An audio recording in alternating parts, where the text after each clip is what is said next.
Welcome to learning मित्रम। आज हम class 10th के बिहार बोर्ड के कुछ हिस्ट्री के most important objective question answer को डिस्कस करने वाले हैं, जो कि 20-21 के 10th के बिहार बोर्ड के स्टूडेंट के लिए काफ़ी ज़्यादा इम्पॉर्टेंट है। आप इस ऑब्जेक्टिव क्वेश्चन आंसर को देखें और इनमें जो भी डाउट आपको नज़र आते हैं वो आप हमें कमेंट बॉक्स में ज़रूर बताएं। अगर आपने अभी तक हमारे चैनल को लाइक नहीं किया है तो इसे लाइक करें, शेयर करें, सब्सक्राइब करें और साथ ही बेल आइकन दबाकर नोटिफिकेशन ऑन भी कर लें, ताकि नेक्स्ट वीडियो का नोटिफिकेशन आपको आसानी से मिल सके। अब चलिए इसे शुरू करते हैं। जैसा कि यहाँ पे पहला क्वेश्चन दिया गया है कि रूस में फरवरी क्रांति कब हुई थी? क 1902, ख 1904, ग 1911 या घ 1917। तो जिसका आंसर है वो हो जाएगा आपको रूस में फरवरी की क्रांति जो है 1917 ईस्वी में हुई थी। रूस की संसद को क्या कहते थे? रूस की जो संसद थी वो क्या कहलाती थी? क पार्लियामेंट, ख संसद, ग ड्यूमा या घ इनमें से कोई नहीं। तो जो इसका आंसर है वो हो जाएगा ग ड्यूमा। रूस की संसद को ड्यूमा के नाम से जाना जाता था। रूस में सोशल डेमोक्रेटिक पार्टी की स्थापना कब हुई थी? क 1961, ख 1917, ग 1883 या घ इनमें से कोई नहीं। इसका आंसर जो है रूस में सोशल डेमोक्रेटिक पार्टी की स्थापना 1883 में हुई थी। यह एक ऐसी डेमोक्रेटिक पार्टी थी जिसका संबंध जो है समाज से था। तो इसका आंसर हो जाएगा ग। रूस का पहला साम्यवादी कौन था? क लेनिन, ख टॉलस्टॉय, ग प्लेखानोव या फिर घ स्टालिन। तो इसका जो आंसर है वो हो जाएगा ग प्लेखानोव। रूस का पहला साम्यवादी था प्लेखानोव। नेक्स्ट क्वेश्चन की ओर बढ़ेंगे। क्वेश्चन नंबर 5, रूस की बोल्शेविक क्रांति के समय किसका शासन था? क जार निकोलस द्वितीय का, घ पीटर महान का, ग निकोलस प्रथम का या घ अलेक्जेंडर प्रथम का। इसका जो आंसर है वो हो जाएगा क जार निकोलस द्वितीय।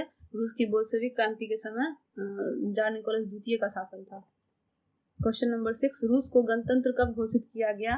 क सितंबर 1918, ख अक्टूबर 1917, ग नवंबर 1917 या घ दिसंबर 1917। इसका जो आंसर है वो हो जाएगा क सितंबर 1917 ईस्वी में रूस को जो है वो गणतंत्र घोषित किया गया था। इसका आंसर हो जाएगा 6 का क। रूस में नई आर्थिक नीति कब लागू हुई थी? रूस में नई आर्थिक नीति जिसे नैप भी कहा जाता है वो कब लागू हुआ था? क 1921 में, ख 1992 में, ग 1993 या घ 1994। तो इसका आंसर है वो हो जाएगा रूस में नई आर्थिक नीति जो है 1921 ईस्वी में लागू की गई थी। रूस जापान युद्ध कब हुआ था? क 1901 या 2, ख 1902 या 3, ग 1903 या 4 या घ 1904 या 5। तो रूस जापान युद्ध जो है 1904 से 1905 ईस्वी में हुआ था। रूस में किस राजवंश का शासन था? क रोमनोवो, ख पाल वंश, ग राजशाही या घ उपयुक्त में से कोई नहीं। तो इसका जो आंसर है वो हो जाएगा क रोमनोवो वंश का शासन जो है वो रूस में था। रूस में जार का क्या अर्थ होता है? मतलब रूस में जार का अर्थ होता क्या है? क पीने का बर्तन, ख पानी रखने का मिट्टी का पात्र, ग रूस का सामंत या घ रूस का सम्राट। तो रूस में जार का अर्थ होता है रूस का सम्राट से। जार का अर्थ होता है रूस का सम्राट। इसका आंसर हो जाएगा घ रूस का सम्राट। 11, रूस में कृषक दास प्रथा का अंत कब हुआ था? क 1861, ख 1862, ग 1863 या घ 1864। तो इसका जो आंसर है रूस में कृषक दास प्रथा का अंत जो है वो 1861 ईस्वी में हुआ था। जार निकोलस ने ड्यूमा को भंग करने का आदेश कब जारी किया? क 11 मार्च 1917 को, ख 11 अप्रैल 1917 को, ग 11 मई 1917 को या फिर घ उपयुक्त में से कोई नहीं। तो इसका आंसर जो है वो हो जाएगा क 11 मार्च 1917 को जार निकोलस द्वितीय ने ड्यूमा को भंग कर दिया था। ड्यूमा जो कि रूसी संसद के नाम से जाना जाता था। जार निकोलस को कब सिंहासन त्यागना पड़ा था? 15 फरवरी 1917, ख 15 मार्च 1917, ग 15 अप्रैल 1917 या घ उपयुक्त में से कोई नहीं। तो इसका आंसर है वो हो जाएगा ख 15 मार्च 1917 ईस्वी को जार निकोलस द्वितीय ने सिंहासन त्याग दिया था। जार निकोलस द्वितीय ने ड्यूमा नामक संसद की स्थापना कब की थी? जार निकोलस द्वितीय ने ड्यूमा नामक संसद की स्थापना कब की? क 1902, ख 1903, ग 1904 या घ 1905। तो इसका आंसर जो है वो हो जाएगा आपको क 1902 ईस्वी में। नेक्स्ट क्वेश्चन की ओर बढ़ेंगे। लेनिन ने आर्थिक नीति की घोषणा की थी। लेनिन ने आर्थिक नीति की घोषणा कब की थी, जिसे नैप बोलते हैं? क 1920, ख 1921, ग 1922 या घ 1923। तो इसका आंसर हो जाएगा ख 1921 ईस्वी में लेनिन ने नई आर्थिक नीति की घोषणा की थी। लेनिन की मृत्यु कब हुई थी? क 1921, ख 1922, ग 1923 या घ 1924। तो लेनिन की जो मृत्यु है वो हुई थी आपको घ 1924 ईस्वी में। इसका आंसर हो जाएगा घ। लेनिन द्वारा कॉमिंटन की स्थापना कब की गई थी? क 1915, ख 1917, ग 1919 या घ 1921। तो इसका जो आंसर है वो हो जाएगा आपको ग 1919 ईस्वी में लेनिन ने कॉमिंटन की स्थापना की थी। लेनिन का उत्तराधिकारी कौन बना? क स्टालिन, ख कार्ल मार्क्स, ग करेंसी या घ उपयुक्त में से कोई नहीं। लेनिन का उत्तराधिकारी स्टालिन बना था, क स्टालिन। चेका क्या था? चेका किसे बोलते थे? क श्रमिक वर्ग को, ख पादरी वर्ग को, ग सेना की टुकड़ी को या घ पुलिस दास्ता। तो चेका जो है वो पुलिस दास्ता को बोलते थे। इसका आंसर हो जाएगा घ पुलिस दास्ता। चेका का गठन किसने किया था? क मार्क्स ने, ख लेनिन ने, ग स्टालिन ने या घ केरेंसी ने। तो चेका जो है वो विशेष पुलिस दास्ता था, उसका गठन लेनिन ने किया था, ख लेनिन। बोल्शेविक क्रांति कब हुई? फरवरी 1917, नवंबर 1917, अप्रैल 1917 या जनवरी 1905। तो इसका जो आंसर है वो हो जाएगा नवंबर 1917 में बोल्शेविक क्रांति हुई थी। रूसी कैलेंडर के अनुसार जो है यह घटना नवंबर 1917 ईस्वी के नाम से जानी जाती है। बोल्शेविक क्रांति किसने किया था? बोल्शेविक क्रांति कब हुआ था? क स्टालिन ने किया था, ख मार्क्स ने किया था, ग लेनिन ने किया था या घ उपयुक्त में से कोई नहीं। तो इसका जो आंसर है वो हो जाएगा ग लेनिन। ब्रेस्ट लिवोस की संधि किन देशों के बीच हुई थी? क रूस और इटली, ख रूस और फ्रांस, घ रूस और इंग्लैंड या घ रूस और जर्मनी। तो इसका आंसर जो हो जाएगा ब्रेस्ट लिवोस की संधि रूस और जर्मनी के बीच हुई थी। इसका आंसर हो जाएगा घ। ब्रेस्ट लिवोस की संधि किन दोनों देशों के बीच हुई थी? क रूस इटली, ख रूस और फ्रांस, ग रूस और इंग्लैंड या घ रूस और जर्मनी। तो इसका आंसर हो जाएगा घ रूस और जर्मनी। क्वेश्चन नंबर 25 देखेंगे। निम्नलिखित में से किसे साम्यवाद के संस्थापक के रूप में माना जाता है? क लेनिन, ख स्टालिन, ग जेडोंग या घ कार्ल मार्क्स। तो साम्यवाद का प्रसार जो है वो कार्ल मार्क्स ने किया था। कार्ल मार्क्स की एक फेमस पुस्तक है जिसका नाम है दास कैपिटल। आप वो याद रखें, आपको ये भी क्वेश्चन पूछे जा सकते हैं। साम्यवादी घोषणा पत्र कम्युनिस्ट मैनिफेस्टो के लेखक कौन थे? क मैक्सिमम गोर्की, ख लियो टॉलस्टॉय, ग कार्ल मार्क्स और फ्रेडरिक एंजल्स या फिर घ कार्ल मार्क्स। तो इसका जो आंसर है साम्यवादी घोषणा पत्र के लेखक जो है वो थे कार्ल मार्क्स और फ्रेडरिक एंजल्स, ग। इसका आंसर हो जाएगा ग 26 का ग। साम्यवादी घोषणा पत्र का प्रकाशन कब हुआ? क 1844, ख 1845, ग 1847 या घ 1848। तो इसका जो आंसर है वो हो जाएगा घ 1848। साम्यवादी घोषणा पत्र जिसको कम्युनिस्ट मैनिफेस्टो के नाम से जाना जाता है 1848 में इसका प्रकाशन हुआ। साम्यवादी शासन का पहला प्रयोग कहाँ हुआ था? क रूस में, ख जापान में, ग चीन में या घ क्यूबा में। तो इसका आंसर जो है वो साम्यवादी शासन का पहला प्रयोग जो है वो रूस में किया गया था। स्वप्नदर्शी समाज का संस्थापक कौन था? स्वप्नदर्शी समाज के संस्थापक कौन थे? क ओवन, ख मार्क्स, ग एंजल्स या घ लेनिन।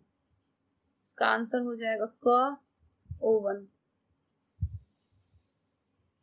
सेवियर संघ का विघटन किस वर्ष हुआ था? क 1943, ख 1955, ग 1987 या घ 1991। सेवियर संघ जिसे रूस में यह हुआ था सेवियर संघ का विघटन, तो यह कब हुआ? तो इसका आंसर है वो हो जाएगा आपको घ 1991 ईस्वी में सेवियर संघ का गठन जो है विघटन यानी कि समापन हो चुका था रूस से 1991 ईस्वी में। स्टालिन कम्युनिस्ट पार्टी का क्या था? क अध्यक्ष, ख सचिव, ग महासचिव या घ उपयुक्त में से कोई नहीं। तो इसका जो आंसर स्टालिन कम्युनिस्ट पार्टी का ग महासचिव था।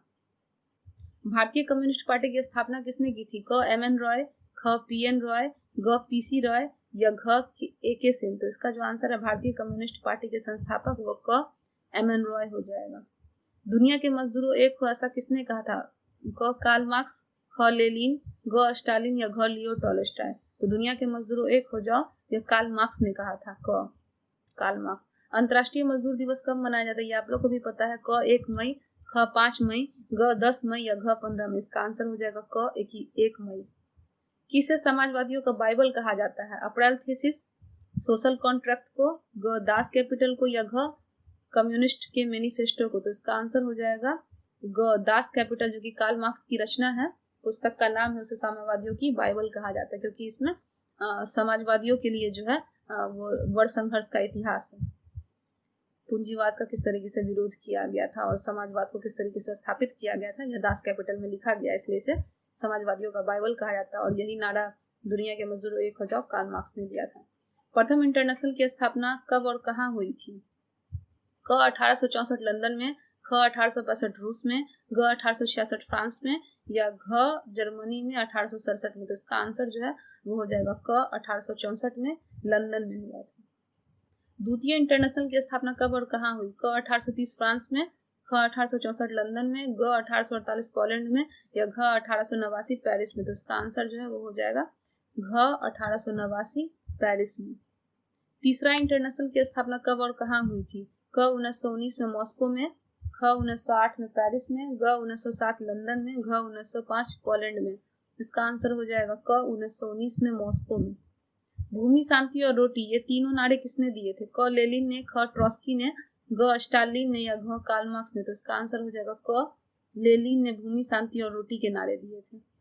खूनी रविवार की स्थिति को तथा किस वर्ष हुआ था? खूनी रविवार ये भी घटना रूस में हुई थी और यह घटना कब और किस वर्ष हुई थी? क 3 मई 1819 को, ख 9 जनवरी 1905 को, ग 5 मई 1820 को या घ 5 मई 1821 को। तो इसका आंसर है वो हो जाएगा आपको ख 9 जनवरी 1905 ईस्वी को। राष्ट्रपुतीन कौन था? क समाज सुधारक, घ भ्रष्ट पादरी, ग दार्शनिक या घ वैज्ञानिक। तो इसका आंसर हो जाएगा राष्ट्रपुतीन जो है वो भ्रष्ट पादरी था, ख भ्रष्ट पादरी। अप्रैल थीसिस किसने तैयार की थी? क लेनिन ने, ख ट्रॉस्की ने, घ स्टालिन या फिर घ मार्क्स। तो इसका जो आंसर है वो हो जाएगा अप्रैल थीसिस जो है वो लेनिन के द्वारा तैयार की गई थी। 1919 में तृतीय इंटरनेशनल अथवा कॉमिंटन की स्थापना कहाँ हुई थी? क जेनेवा, ख मॉस्को, ग पेरिस या घ इटली। तो इसका आंसर हो जाएगा ख मॉस्को में। 1919 में तृतीय इंटरनेशनल अथवा कॉमिंटन की स्थापना मॉस्को में की गई थी। वर्ष संघर्ष के सिद्धांत की व्याख्या किसने की थी? क फ्रेडरिक एंगल्स, ख रॉबर्ट ओवन, ग कार्ल मार्क्स या घ इनमें से कोई नहीं। इसका आंसर हो जाएगा ग कार्ल मार्क्स ने वर्ष संघर्ष के सिद्धांत की व्याख्या की थी। नई आर्थिक नीति नैप का जन्मदाता कौन था? क कार्ल मार्क्स, ख स्टालिन, ग लेनिन या घ ट्रॉस्की। इसका आंसर हो जाएगा ग लेनिन ने नैप यानी कि नई आर्थिक नीति का वह जन्मदाता था। फ्रांसीसी समाजवाद के विकास के जन्मदाता कौन थे? क फूरिये, ख रॉबर्ट ओवन, ग कार्ल मार्क्स या घ सेंट साइमन। इसका आंसर हो जाएगा घ सेंट साइमन। इंग्लैंड में समाजवाद का जनक किसे माना जाता है? क रॉबर्ट ओवन, ख सेंट साइमन, ग कार्ल मार्क्स या घ चार्ल्स फूरिये। तो इंग्लैंड में समाजवाद का जो जनक था वो था रॉबर्ट ओवन। 1917 में पहली रूसी क्रांति को किस नाम से जाना जाता है? क फरवरी क्रांति, ख मार्च की क्रांति, ग अक्टूबर की क्रांति, घ नवंबर की क्रांति। तो रूस में जो पहली क्रांति हुई थी 1917 ईस्वी में उसको फरवरी की क्रांति किसके नाम से जाना जाता है? क फरवरी की क्रांति। दास कैपिटल का प्रकाशन कब हुआ था? क 1864, ख 1867, ग 1869 या घ 1873। तो दास कैपिटल का प्रकाशन जो है वो 1867 ईस्वी में किया गया था। 24 अक्टूबर 1917 ईस्वी की क्रांति के काल में रूस का प्रधानमंत्री कौन था? क करेंसी, ख स्टालिन, ग लेनिन या घ उपयुक्त में से कोई नहीं। इसका आंसर हो जाएगा क करेंसी। 24 अक्टूबर 1917 ईस्वी को जो क्रांति थी वो रूस में उसका प्रधानमंत्री कौन था? करेंसी था। दास कैपिटल किसकी रचना है? क कार्ल मार्क्स, ख लेनिन, ग बिस्मार्क या घ गांधी जी। तो दास कैपिटल की रचना कार्ल मार्क्स ने की थी। कार्ल मार्क्स का जन्म कहाँ हुआ था? क इंग्लैंड, ख जर्मनी, ग इटली या घ रूस। तो कार्ल मार्क्स का जन्म जो है वो जर्मनी में हुआ था, ख जर्मनी। वॉर एंड पीस किसकी रचना है? क कार्ल मार्क्स की, ख टॉलस्टॉय, ग दोस्तावोस्की या घ एंजेलस। तो इसका आंसर है वो हो जाएगा ख वॉर एंड पीस जो है वो लियो टॉलस्टॉय की रचना थी। यूटोपियन समाजवादी कौन थे? लुई ब्ला, क सेंट साइमन, ख कार्ल मार्क्स, ग या रॉबर्ट ओवन, घ। तो इसका आंसर हो जाएगा ग। कार्ल मार्क्स जो है वो यूटोपियन समाजवादी नहीं थे, ये समाजवादी थे, यूटोपियन नहीं थे, ये सबके लिए एक समाजवादी थे। लाल सेना का गठन किसने किया था? कार्ल मार्क्स, ख स्टालिन, ग ट्रॉस्की या घ करेंसी। तो लाल सेना का गठन जो है वो ट्रॉस्की ने किया था। चलिए अब ये वीडियो जो है वो समाप्त हुआ। अगर आपको ये वीडियो अच्छा लगा हो तो आप इसे लाइक करें, शेयर करें, सब्सक्राइब करें और साथ ही बेल आइकन दबाएं और इसे अपने दोस्तों में अधिक से अधिक शेयर करें। मिलते हैं अपने नेक्स्ट वीडियो।